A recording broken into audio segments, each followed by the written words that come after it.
Hi friends, ఇది LG company double door fridge అండి. ఇది కస్టమర్ కాల్ చేశారు.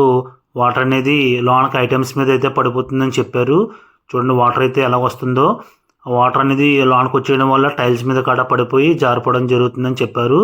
ఇది కంప్లైంట్ ఏంటంటే వాటర్ అనేది ఈ టబ్లోకి అయితే రావాలండి. టబ్లోకి అయితే రావట్లేదు.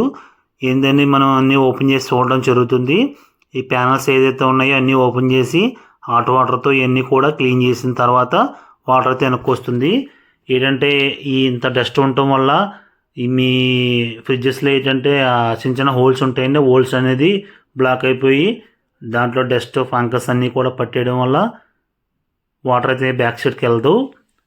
Single door and double door fridges ఏదైనా కానీ ఫ్రిడ్జెస్ ఉన్నాయంటే కంపల్సరీ 6 monthsకి 1 yearకి కంపల్సరీ ఇలాగ చేసుకోవడం వల్ల మీకు స్మెల్ అనేది రాదండి ఫ్రిడ్జ్లో. ఎందుకంటే 1 day 2 days ఎప్పుడన్నా పవర్ ఆఫ్ అయినప్పుడు లోన్ అనేది కూడా కొంచెం స్మెల్ ఎక్కువ రావడం నీసేయి పెడతారు కదండి, దానివల్ల స్మెల్ రావడం జరుగుతుంది. ఆ స్మెల్ అనేది మీ పెరుగు ఏదైతే ఉందో పెరుగు పాలు ఏదైతే పెట్టినప్పుడు వాటికి అనేది ఈ స్మెల్ అనేది ఫామ్ అయిపోతుంది. అలా ఫామ్ అవ్వకుండా ఉండాలంటే కంపల్సరీ ఇలా సర్వీసింగ్ చేయించుకోవడం వల్ల ఆ స్మెల్ అయితే అవాయిడ్ చేయొచ్చు.